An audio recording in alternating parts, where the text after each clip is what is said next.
On this episode of the Camp Owners Podcast, Howie and I bring producer Matt out from behind the curtain to get his take on virtual staff training. Matt did a phenomenal session at the OCA conference about virtual staff training, about how we can incorporate our culture and those important aspects that we want staff to feel from the get-go, from the moment they log on, to also incorporating breaks, movement, music, what to do, what not to do, and how to follow up at in-person training. We hope you have some great takeaways from this episode that help you in your final moments of getting ready for campers.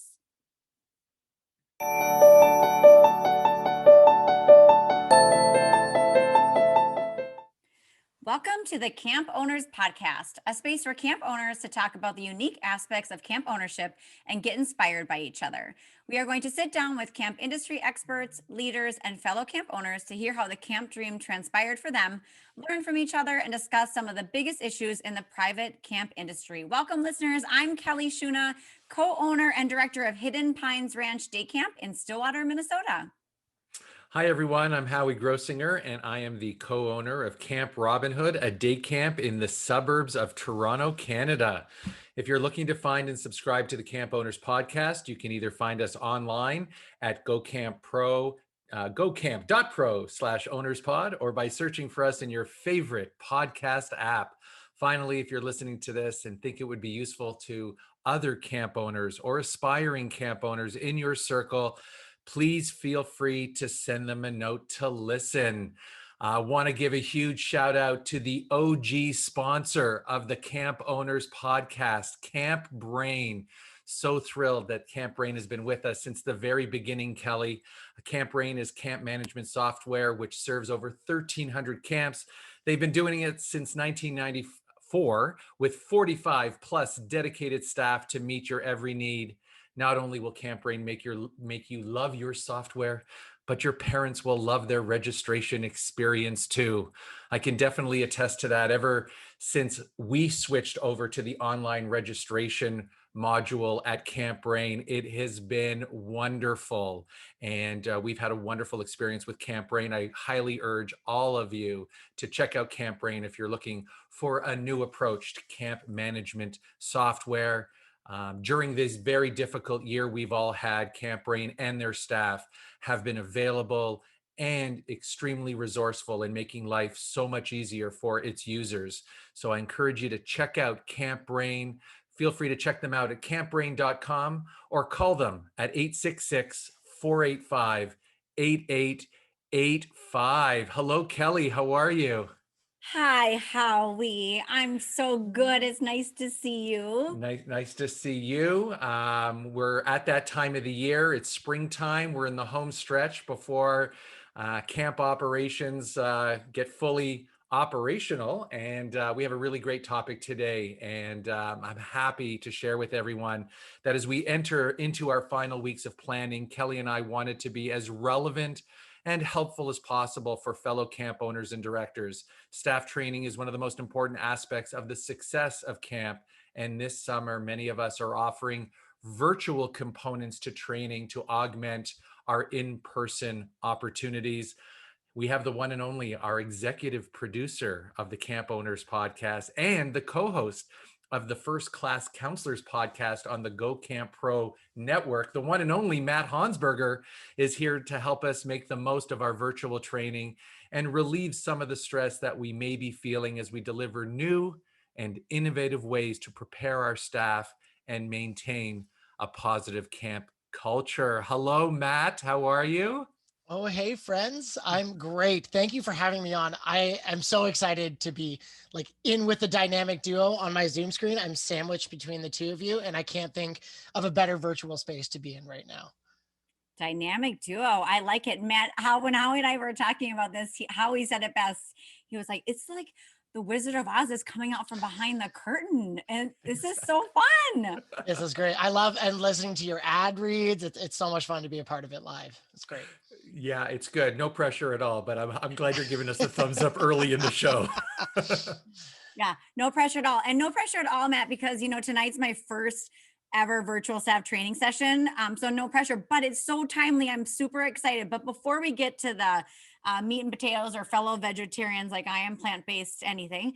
Yes. I would like to hear your origin story. We always ask guests to tell us, how did you come into camp, and how did this dream of continuing on with camp in different ways and styles continue and like transpire for you?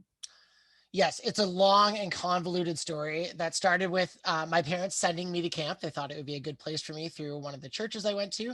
My first ever overnight camp experience was a wilderness paddling trip down a river in Ontario, and I hated it. I missed my parents so much. I was 10 years old and only kind of knew how to canoe. But then I went, the camp was great. It was just me. And then I went to a different camp with my best friend, where the director was actually Beth and Travis Allison, the Camp Pro founders. And then my love for camp just evolved from there. I missed my parents less and less, and fell in love with serving people and helping as an LIT. And then I had a very typical, rise through the ranks of starting as a counselor, started taking on more and more leadership, and then found my way into directing camps full time for 4 years. And since then, I took a step away from that, and now I'm teaching as an experiential and outdoor educator in Toronto, using some of my teachers college backgrounds, and doing that 4 days a week, and then working on all things Go Camp Pro podcasts for 1 day a week, plus a little bit on the side, writing newsletters and helping out with the podcasts, and getting to kind of still play in the summer camp world and watch it kind of evolve and change through this very odd time. And it's been awesome just getting to have a bit of an insight into the world of camp owners with the two of you, with day camp folks with the Day Camp podcast, and then all working with Oliver to run the camp First Class Counselors podcast to give camp counselor skills. So I feel like I have one of the most uniquely amazing positions, that I get to dance in between all the different worlds and have and work in education full time as well.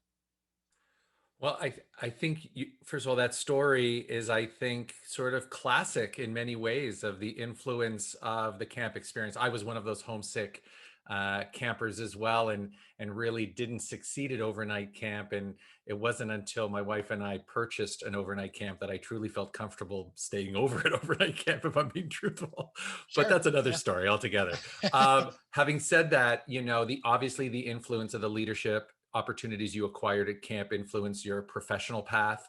And I think so many people can for sure relate to that. And it's quite something as well. This is the kiss butt portion of the program where I say to Matt, you've been so good at providing such diversity across the spectrum of camp, and having an influence, with your show, and just, sort of being in a bit of a, the driver's seat of all the things that we're doing. So I think that there's something for everybody, and you've had obviously a big, huge part in helping all of us navigate that. So that's been great.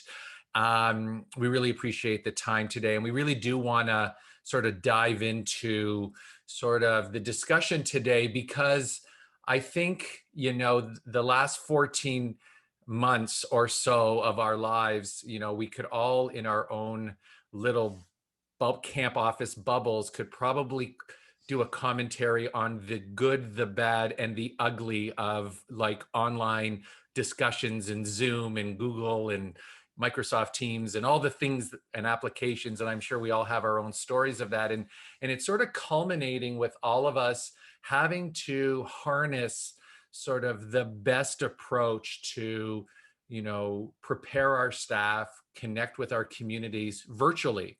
And so I guess the first question Kelly and I have is sort of, given, your insight to this world of virtual communication and the stuff that you're doing, what are your thoughts on how do we make the most of it? What are the things that you want to have camp operators thinking about as we tackle these things with our teams? Yeah, so I think making the most of it is especially pertinent for the time that Kelly's in right now, who is starting staff training tomorrow.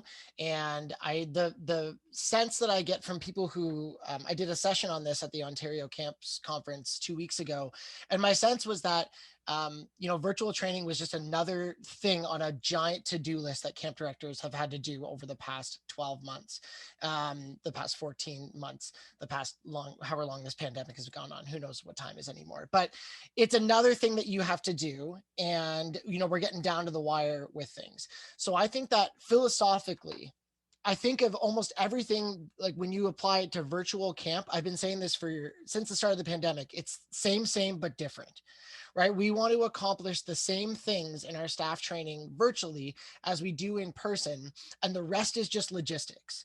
And we are very good at logistics as camp directors, and we are coming down to the wire. So we want to get the essence of what we want to bring to staff training, and that's building knowledge. That there's critical knowledge, there's optional knowledge, and there's culture. Those are three things that I would say that you want to cover in staff training.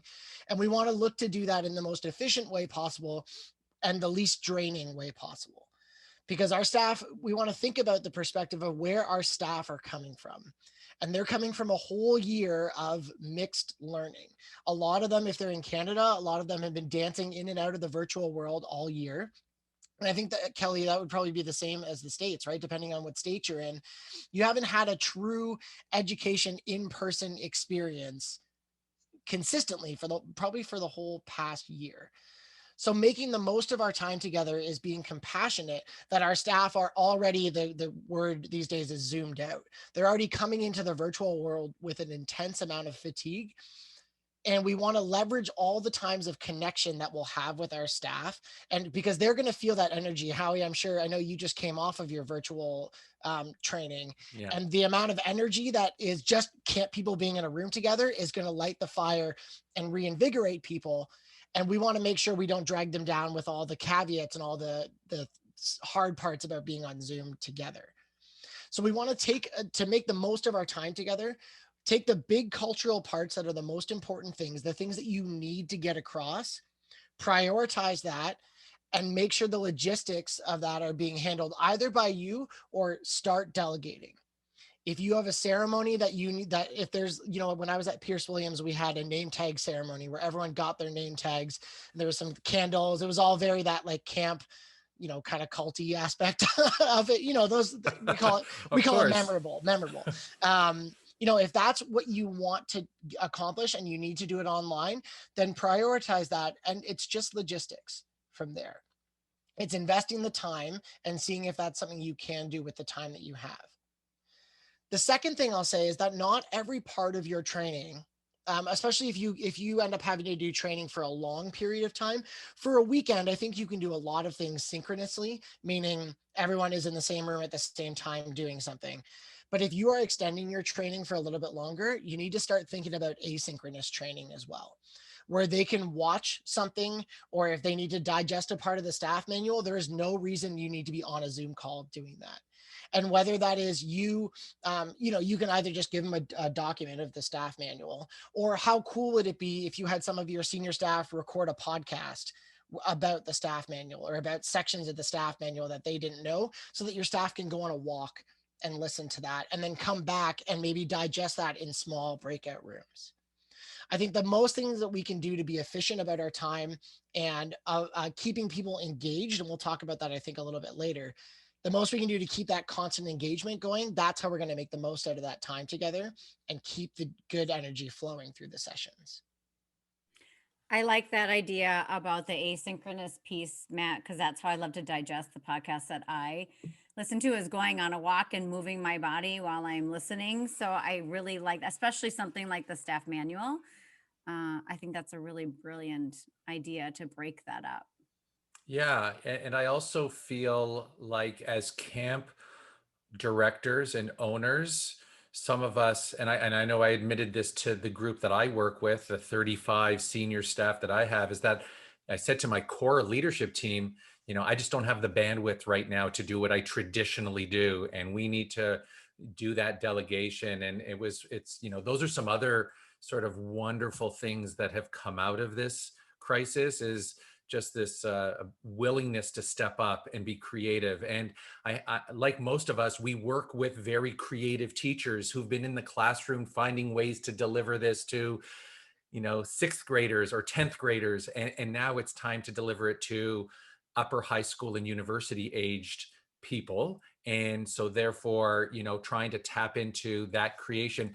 I like your thoughts around the Pierce Williams tradition, because we had to navigate something just recently around a tradition of our senior staff weekend where we're outside in nature, circled up outside, reflecting on the impact of the experience we just had for a weekend. And so how do you do that virtually? So we had to really think about how we can sort of do it with funny images of camp. And when you're, with sort of the surprise of when your picture popped up, it's your turn to have the floor kind of thing. And it was sort of just, that was such a wonderful thing. And it made me feel good early in the training process to know that as we really get into the full staff training, everyone's thinking, everyone's, starting to imagine. So those things really resonated with me. And that was some good reaffirmation for me. So I appreciate that, Matt.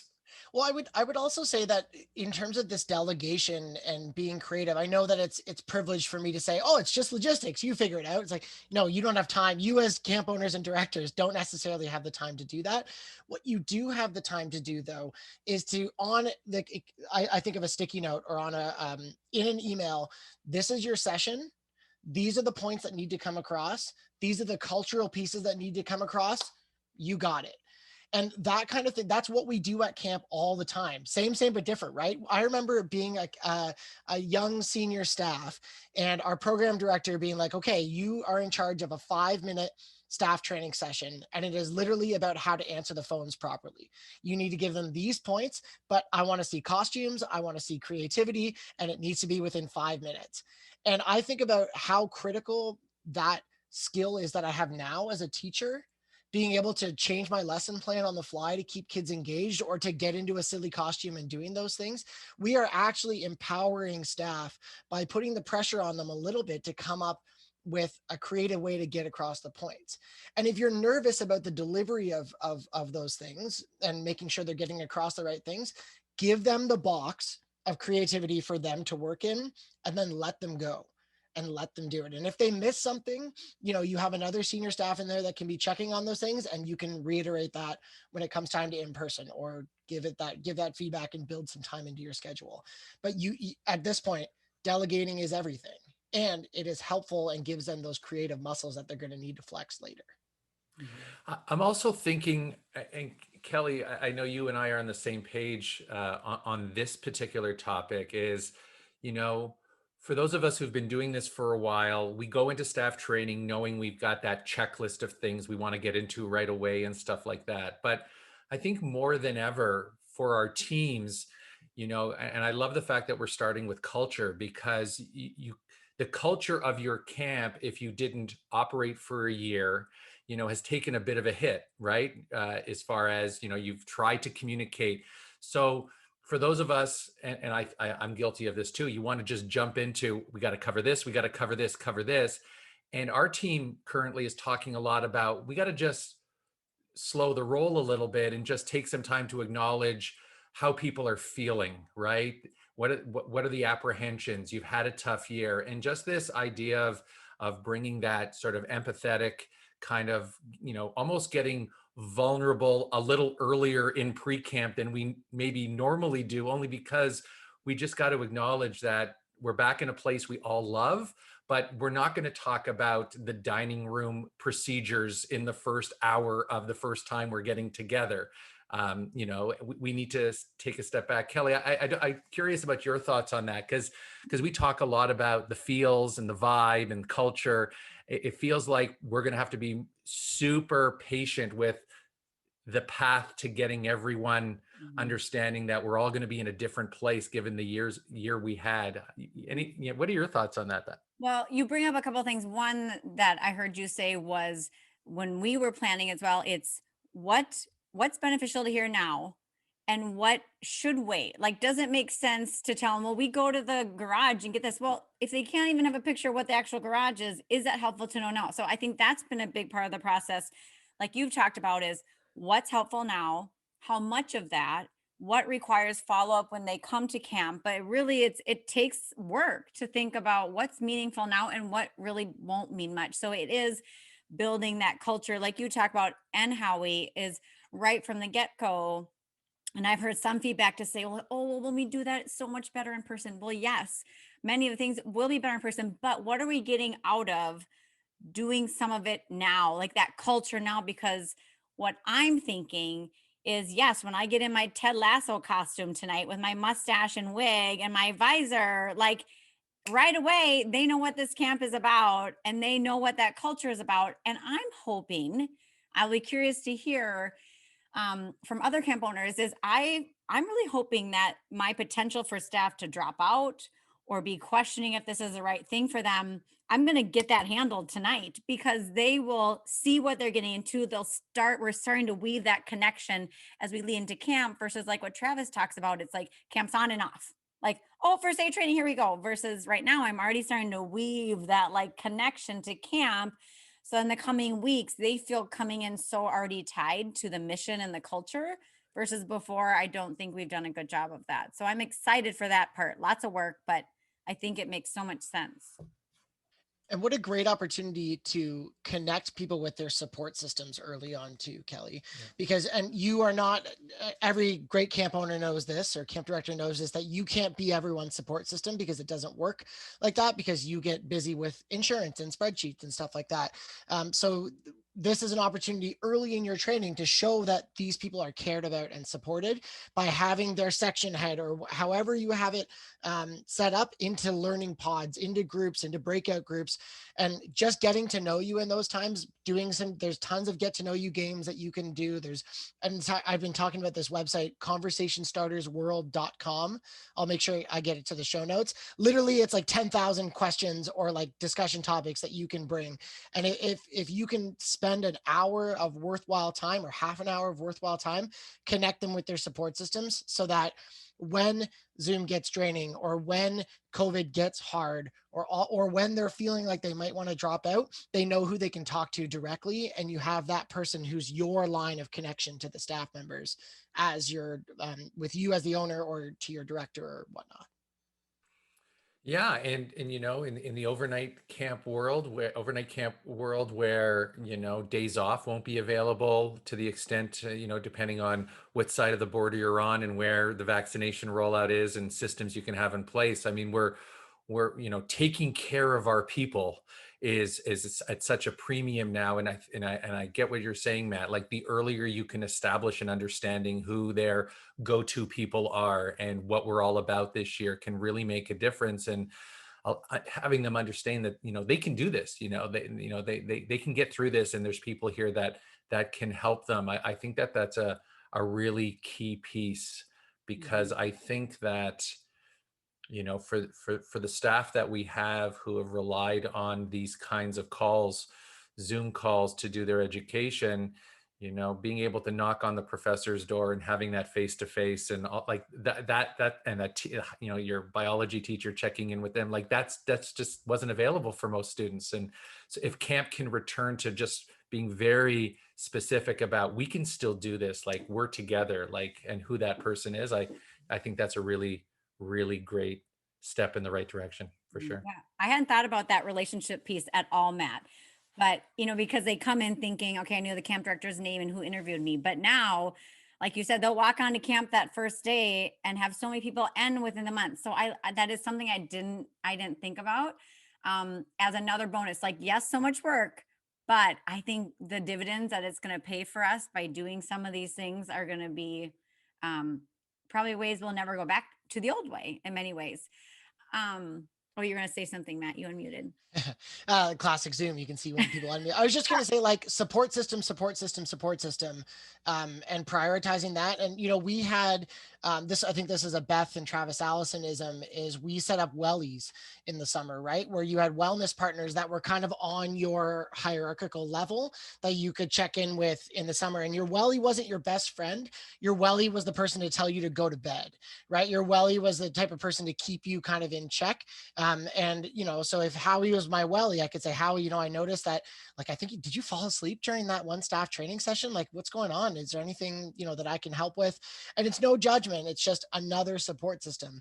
And you're right, Kelly. I didn't think about that when they get in person, it is going to be such a weird experience, right? No matter like vaccines, masking, whatever, wherever we're at, being with people is going to be a strange experience. And if you can build comfort, especially with one person, that could be a really nice way to like ease into, instead of like circling everyone up and be like, we're here. Whoa, that'll be pretty overwhelming. You could go meet with your welly, meet with your pod, then bring your pod to the main group. And there's definitely some intentional work going into it's not virtual training, but you have to set the seeds now to get into it.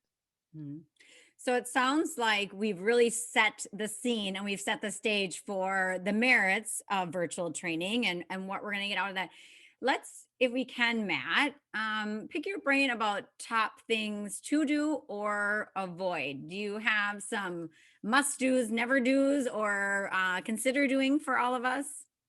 For sure. I really like where we kind of just talked about the people support system aspect. I think that's a must do. And, making your list of what is important for the culture. Those are the top things that you need to do are going to be unique to your camp. But I think something we can all unify on and share a little bit of a laugh on are the things not to do. And because we know what a bad Zoom meeting looks like, we know the awkwardness of when it says, okay, everybody in this 60-person meeting is going to share their name and where they're from. For God's sake, please don't do that.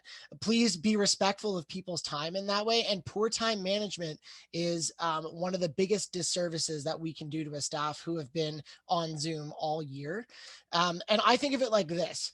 I'm a big public radio listener. So I know in the States that's NPR, and in Canada, that's our CBC radio. And I don't know if you have ever heard what happens when you get dead air on the radio. Something happens and an interview didn't queue up properly and the host didn't catch it on time. But after 5 seconds of silence, you'll hear some soft jazz start playing. At least on CBC radio, you hear Exactly. Yeah. and they do that because studies show that after 5 seconds of silence, someone's going to change the dial. And that's everything. Ratings are so important to a radio station.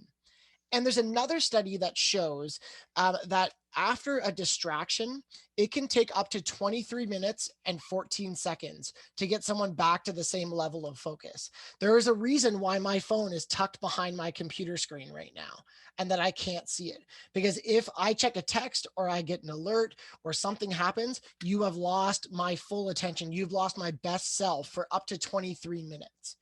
And whether you believe it's 23 minutes or 3 minutes or whatever, we want the best self all the time. So when I think of time management and engagement, I think about how do we keep the staff's best self there the whole time. And so part of that is right from the start. What do we do to capture their attention? And it's as simple as music playing in the room when they start the meeting. I just came off of a morning block of classes where one teacher had music playing as they were starting and instructions up on the screen of what they needed to do to change their name or what Google Doc they had to have open. And then one where it was just dead air. And I watched my students' faces do this for those of you on YouTube. And what are they doing right now? They're looking at their phones, right? Or they're on another tab. I can see like lights flashing and just being a Zoom monitor, I know what they're doing. I can know what video games they're playing by the flashes on their face by now. But that's our fault as the instructor of the session. Not our fault necessarily, but it's on us to keep their attention. So avoiding dead air whenever possible, and having a plan for when dead air happens, because as we know on Zoom, your slide deck isn't going to load properly. Your internet's going to drop off. You're going to have some sort of snafu that you're going to need to fix. So you need to prepare for dead air. And when dead air happens, this is another chance for people to step up and take on leadership as long as you have planned it accordingly. And the way that I would plan it is that I would have a dead air friend. Pick a name. It can be like the Robin Hood rescuer, or it can be the Hidden Pines something. The Hidden Pines Ted Lasso, if that's your theme for staff training this year, Kelly. And what you're going to have is a Google Doc loaded with 5-minute lessons or 5-minute time fillers that they are going to be able to jump into, and you'll have it like sequenced into what's priority. And even if it's like how to answer the phone, even if it's something that's not perfectly relative, like you were saying, Kelly, we go to the garage to look for this, something to intentionally fill those 5 minutes to keep people engaged. is going to be great. And it could also be a game. It could be a get to know you opportunity, and you're going to have what the item is and who's doing it. And you're just going to go up down that line. And even if you feel like in the moment, if people's energy is draining and maybe it's been lecture for a while, you're saying, okay, I'm going to turn it over to Branch, and Branch is going to teach you how to use a fire extinguisher. And Branch knows that their thing is coming up. So Branch has a fire extinguisher on the desk next to them to bring out, and a fire hat to put on to creatively talk about, what is it? The PASS acronym: point, aim, squeeze, sweep. Right. And Whoa, that was impressive. Yeah. That's one of those like camp knowledge things that's burned into your mind. Yeah, right? It's burned in you. It's great. So Branch is ready to do that, and he's on the list, or they're on the list for next. The last thing that I would say when it comes to how we are kind to staff when it comes to using our time is that I would have no staff training session go over 50 minutes. And just because that's a lot to be taking in.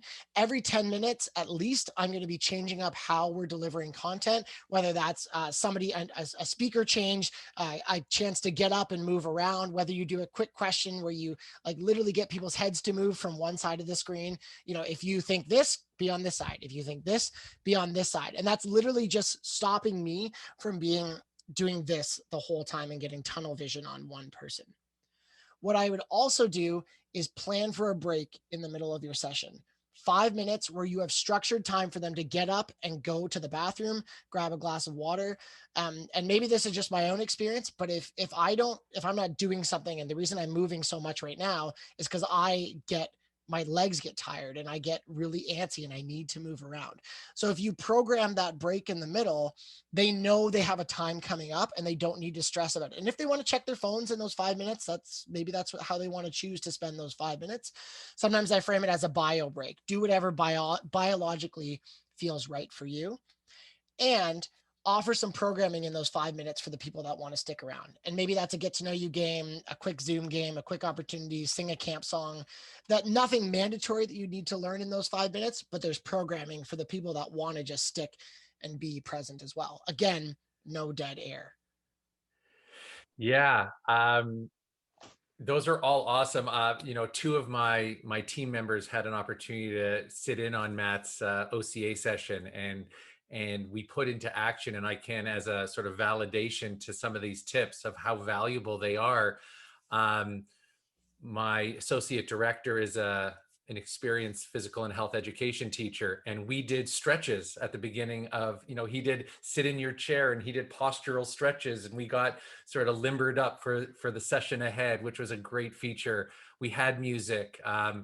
We played a game that we went back in the archives for some old camp pictures of big personalities, and we played caption this in the chat and different things, just things that just as people got on and as we did things. And I can honestly say it just set a tone and a mood that I think, thankfully we got some really good feedback on, but just some things that you think, making that extra effort to do these things really do make it a difference in the attention and the engagement when you really get to the stuff you really want to get to. So I want to thank Matt for a lot of those ideas, but and people should be really focused on that stuff for sure.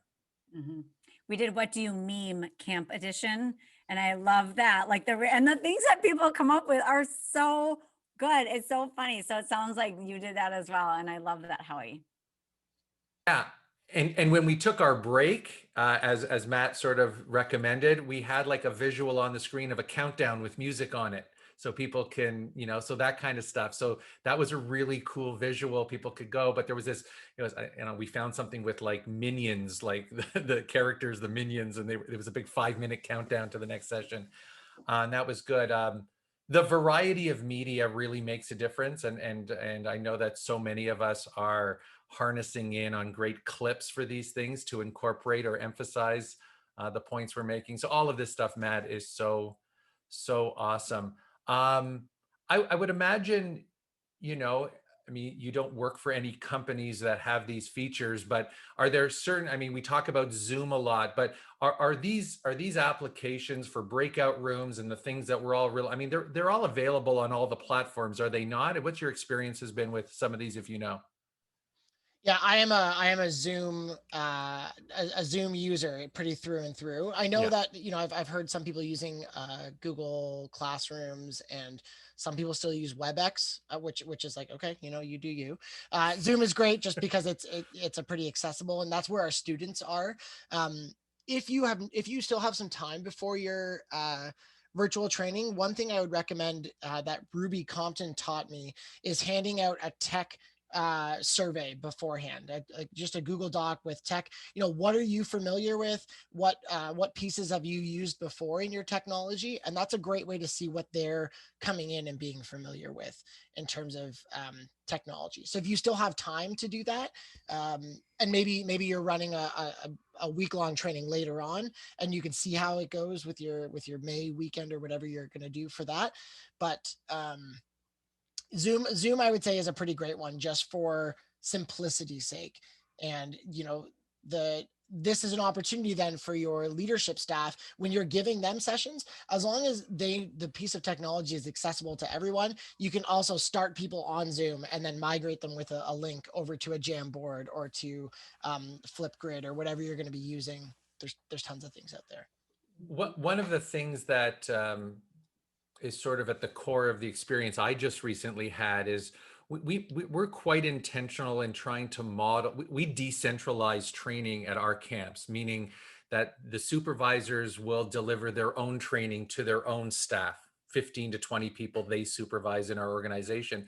So we made a particular effort to create an environment where we modeled what we hope they can create, and we are collecting resources that we can make available to them. So if there was a subscription to a certain mode of delivering a certain slideshow or something like that, we found it valuable to say to them, listen, we have this available to you. So as you dream up your version of training for your people, you can access this. We'll give you the login and password information. We bought a license for this or whatever. So again, depending on your budget and depending on sort of how far you want to go, we thought, we just wanted to model what we hope they'll deliver. And that's a big feature of what we like to do. And that does, we do reap the dividends of that as well. It's an approach that we like to take. Mm-hmm.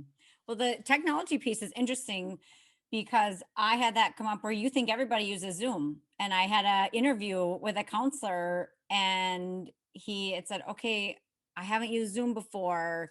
We just send a link, which I was thinking every single high school senior has used Zoom, but they use Teams in his school district. So I think that's a really important thing, Matt, that I hadn't thought about, that I think is really important. Okay, we'll put you both on the spot. Are you ready before we move on to our next question? If you had to pick one song for the intro to your staff training, or just one song to play, what song would be a song you would play in your staff training to get people just in the mood? Mine, I'll go first because I put you on the spot. I would do Lovely Day by Bill Withers. That's just my go-to feel-good song. That's really good. I like that. I'm going to go old school because I'm a big fan of this. My staff may not like it. They have their own musical taste, but I would play Sister Sledge, We Are Family. Oh, okay. Okay, Matt. I have a playlist that I can share with you in the show notes called Zoom Intros Suck, and I curate that of ones to make sure that Zoom intros don't suck. And the one I've been leaning heavily on, the Guardians of the Galaxy soundtrack. So Come and Get Your Love. Most songs from there are just awesome. It's got to have a beat and you can tell people are in when they start nodding their head. Yeah. We had a session on Sunday, so we played that recent song called Sunday Best, that cool song. That was a really good, that got people going too for a Sunday. I'm feeling good. Yeah, that's right. I should. All right, I'll stick to my day job. Enough singing. Or ask them, why don't you curate a playlist with your staff? Get them to make a Zoom Intro Suck playlist. Yeah. And you're like, this song is brought to you by Branch. Thank you, Branch, for this song. And then they're feeling good because their song got played, and There you Oh go. my gosh, I'm going to put it Check. in group me. I'm going to put it in group me after this. I'm going to say, hey, who's got an idea for a little music on Who- our thing tonight? Good idea. who Matt. wants to channel their Wolfman Jack? Not that anyone would ever know who that is, but Casey Kasem.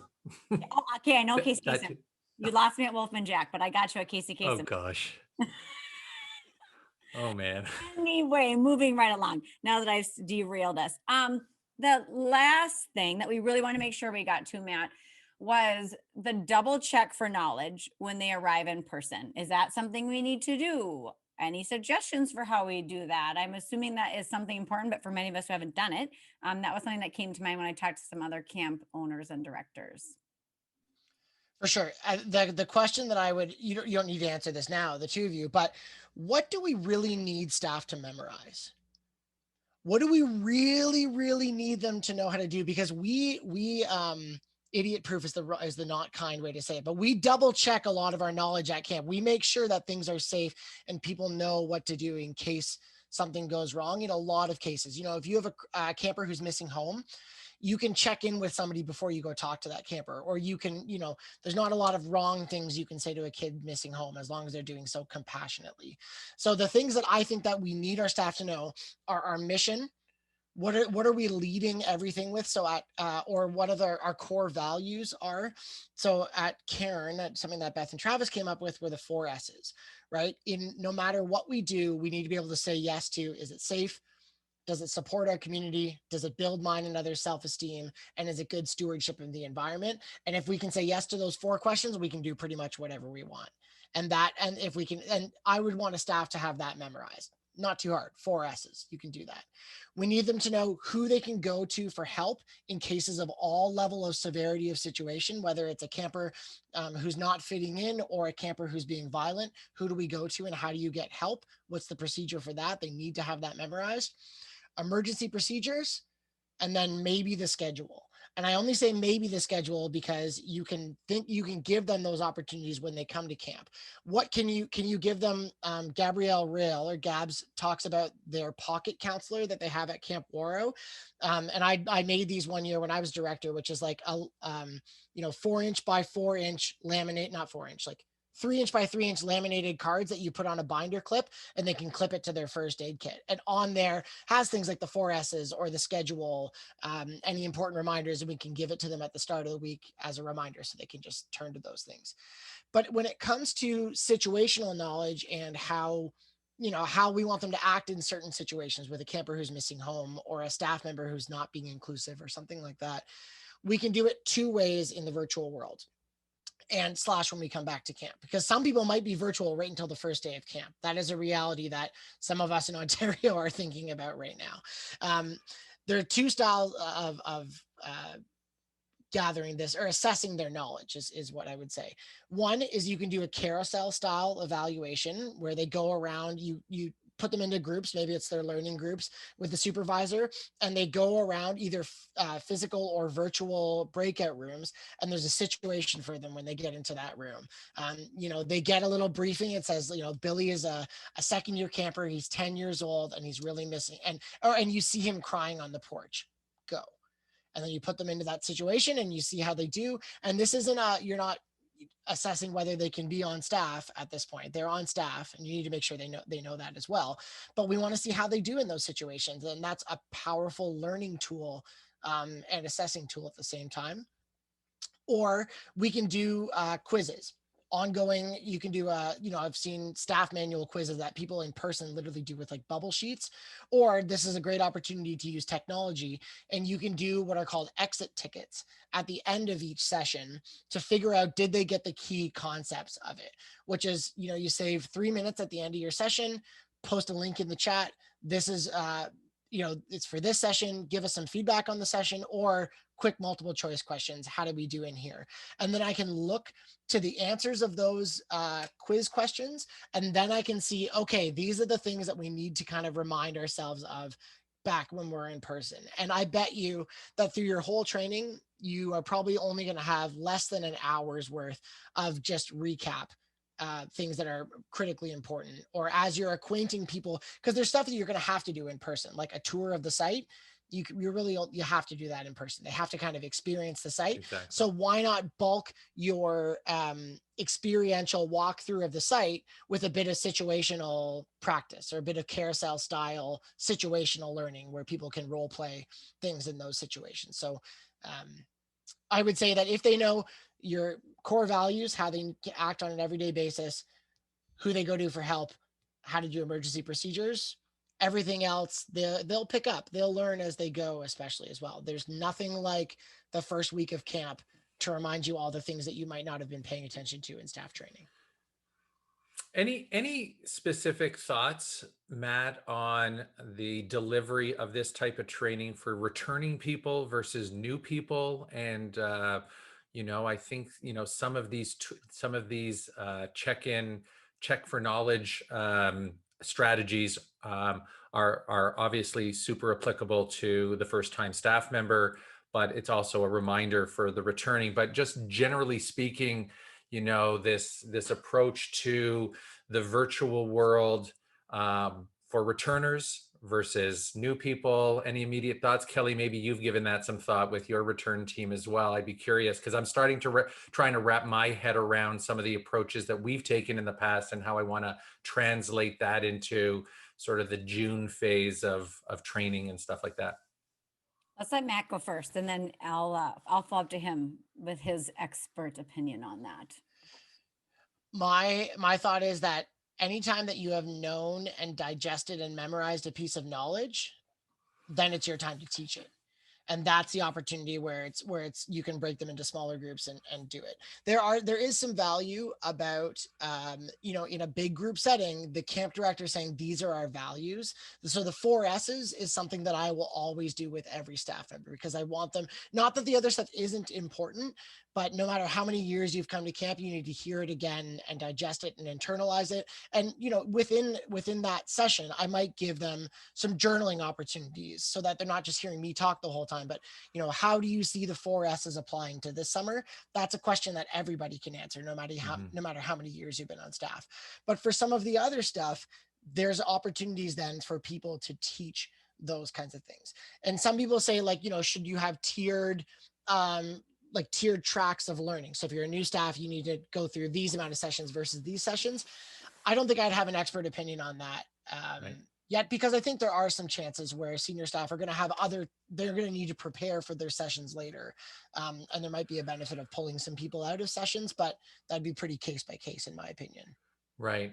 And I would imagine, just to your point, like we know as camp owners and directors, the messages that we want to deliver to the staff and the ones that are important for them to hear from us and those that, come from our team as well, and being able to balance those things out is, I think, really important. And I think that, you started with the 4 S's, and I think it's a really good tool for all of us to sort of within our own organizations to assess like what's our version of the 4 S's, which can be delivered by camp, the top leadership of camp kind of thing.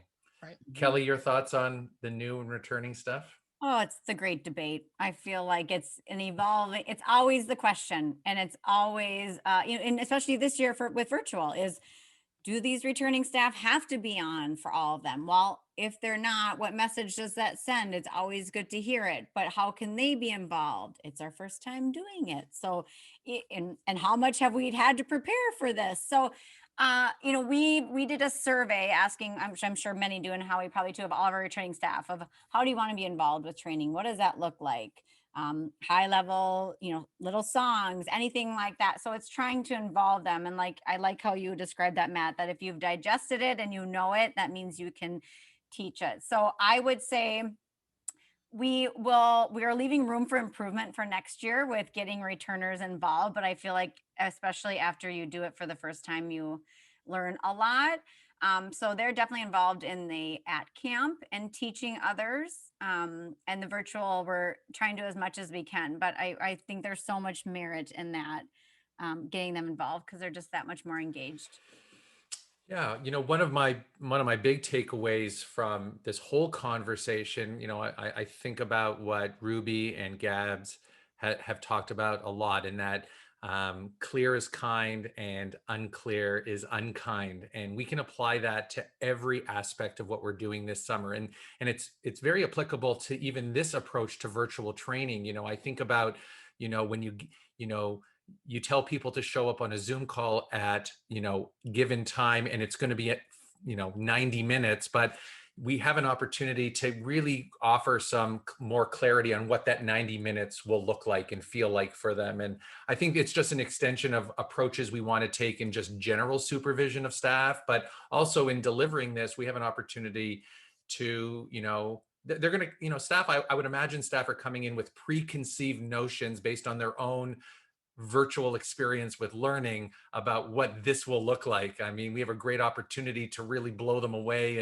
and mix it up and make it as campy as we possibly can, which is obviously one of the big takeaways from these great pieces of advice from Matt. I would just to jump in on one more thing with that great debate, because it is, Kelly. It's always the what do we need to be here?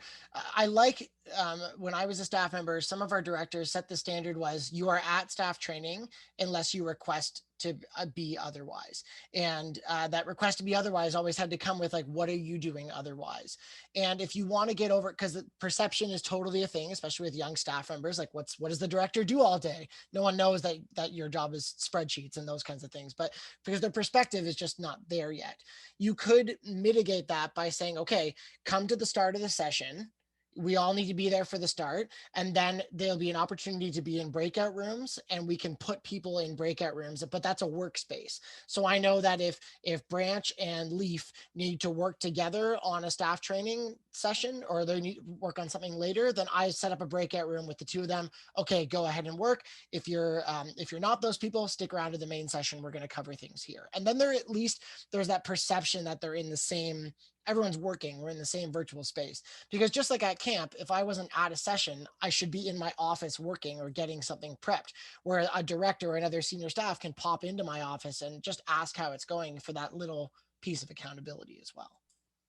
Yeah, because we fight that all the time, don't we? That perception of what other people are doing, and what does my unit director do when I don't see them, and what does the camp director do if I don't see Howie out doing his thing on stage with the kids and having some fun? Like, what's he doing? And as Matt said, it's spreadsheets and it's other things and whatever. But you know what? Another thing it is, Kelly.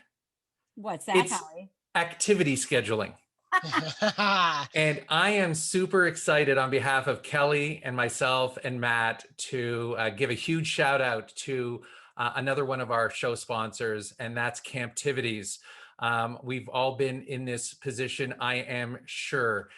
You go to Google and you throw in camp activity schedule and you pray that something effective shows up. Well, I can tell you that Camptivities should be at the top of the list on that Google search, as I'm sure it is. It's an amazing activity schedule developed and supported by actual camp people who have lived it and breathe it on a year by year, day by day basis. So if you're looking for a new approach to activity scheduling, no matter how big, how small, how intricate, and how specific your camp program is, Camptivities is something Kelly and I encourage you to check out. From auto scheduling to staff scheduling to camper and group scheduling, it gives you the flexibility to make all the kinds of adjustments that you need to have a fulsome camp scheduling approach to your program. So if you're thinking about organizational continuity and you want to stop relying on just one person to make the summer schedules, and I'm sure the people on my YouTube screen right now are those people who your organizations have relied on, please check out Camptivities. We'd love to show you the next big thing in camp. Visit camptivities.com to set up a time to chat. Let us help you get away from your desk and back out into camp. Check out Camptivities, and thanks for them being a sponsor on the show. It is now that time to share some inspiration, as we do at the end of each of our shows. And it could be a book, a podcast, a quote, a TV show, whatever is on your mind. And we are going to defer to our guest first. Matt, what is your inspiration on this beautiful day? So my inspiration is a two-parter, and one is that is basically the admin staff that I work with at my school. I'm very privileged to be a part of an independent school, and our budget is pretty flexible when it comes to trying new things. And maybe your camps, no matter where your camps are, I think having administration who are so willing and open and just to try stuff, that are willing to invest a little bit of money, like Howie was saying, giving you want to log into the professional version of Prezi? Yeah, let's do it. Let's make it happen because I'm empowering you to make this great. I have been experimenting with a tool that Chris Hudson from Camp Hacker recommended a couple episodes back called Gather.town. And Gather.town is a virtual meeting space where you get a little avatar that gets to run around a world that you can build. You build the walls, you can build classrooms. And as you walk up to somebody, your camera turns on and their camera turns on. And as you walk away, your camera turns off and their camera turns off. What? And the voice even fades out so it gets quieter. Can hear them, and then when you get closer it starts again. It is so cool. In September, Howie and Kelly will do our Go Camp Pro podcaster meeting on Gather Town, because I think it is super cool. It is something that you do not have time for right now. I'm kind of regretting mentioning it, but if you're listening to this later on, it is a good thing just to check out. If you want, I will offer this because I'm not working for a camp this summer. If you want me to build you a small little space that you can check out and hang out in, send me an email, matt@gocamp.pro, and I'll build you like a little town where you can go in and hang out with your staff, because Whoa. it is easy and fun and very Um, cool. might have to be all over that, Kelly. Yeah. Yeah, I Pretty was cool. just gonna say, maybe how and I need our own little town, so in the middle of summer I can say, Howie, how's it going? Talk to That's me, right. Howie. Exactly. Thanks for that, Matt. That is awesome. I'll go next, and I'll leave the last piece of inspiration to Kelly. It's if you've been listening to the show, you know how inspired Kelly and I have been with the TV show Ted Lasso. It has spoken to us as leaders and as people who just love the power of mentorship and things of that kind. And I've been digging deep into lessons learned from Ted Lasso. And I just want to share with you, it's in the show notes. It's a link. It's a Forbes.com article called 5 Essential Characteristics of a Great Leader According to Ted Lasso. So I would have loved to take pride in the fact that I could have created that, but someone did it and I found it, and I want you to check it out. So please do. And I guess the last thing that I wanted to share on the Ted Lasso topic, and I'm sort of beating it to death, but this one for me is the most crucial, and that is his reference to the Walt Whitman quote, "Be curious, not judgmental." And I think that in the summer that we're approaching, where all of us have had so many different experiences, that we have to lead with curiosity and not judgment. And I think it just goes a long way, whether it's us dealing with our clients and or our staff, and our key people that we work with on a daily basis. I put in a clip in the show notes of the scene in the program that I think really resonates well. I had used it in part of the training I just completed, and I think I'd like to think that it struck a right chord and set a nice tone for what we're trying to strive for this year. And I just wanted to share that. So I know Kelly is ready to take on Ted Lasso in her own training, so I'm excited for that too. Well, a lot of that too goes to Howie, to inspiring me to like that's a good idea. And we're on the same wavelength, even this many states and provinces apart. But you know what I was thinking, Howie, before I share mine? What if this summer, every time you hear someone say, I'm curious, or I'm curious about that, tell me more, if you did like the go, but like you don't even have to say it, but you just look at your staff member and you're like, go, like, yes, you were curious. Like That's that's brilliant. what I'm gonna do is love if it. I hear that, if I hear anything about curious, I'm gonna be like, go, like Yeah, you did it. You're leading with curiosity. So I thought yeah. that'd be kind of fun. It's the camp version of take a drink or something like that when you hear it. Yeah, exactly. So my inspiration that I'm going to share for this week was from an interview that I did for a new staff member. And when I asked him the question at the end of why should we hire you over everyone else that applies for this position, why should we hire you? And he said to me, you know what? I just want to share the gifts that I've been given with other people. And it inspired me to think about during staff training, what if I ask every staff member to just write down on a piece of paper the gift that they're bringing to camp? Because they're all going to be different and we need them all to be so different. And then what if on our social media, we say, hey, Hidden Pines community, here's the gifts that we're going to bring, our staff members are going to bring to our camp this summer. And they're just scroll through, like the ability to make others laugh, whatever they are. I just think we're a community and we're one staff, but there's so many individual pieces that go into that it just kind of inspired that little spark of, I like that. So thank you, Jack, for that idea. What a great social media campaign too. That's awesome. Yeah, really good. All right. So after this lovely show, if our listeners want to get a hold of us, Howie, how can they get a hold of you? Sorry about that. If you want to get a hold of me, please reach out at howie@camprobinhood.ca and would be thrilled to connect and talk camp. Matt, how can our listeners get a hold of you? Certainly. People can reach me, Matt, MATT, at gocamp.pro. Best place to find me. And my email is the best, Kelly with a Y at hiddenpinesranch.com. Please do not forget that you can find all of our show notes and a lot of those great tips and tools from Matt at gocamp.pro/ownerspod. You can find the resources that we mentioned this episode and lots of good stuff from there from our show and other Go Camp Pro podcasts as well. We hope you enjoyed this. Thank you for listening. Matt, thank you for your time. Howie, always a pleasure.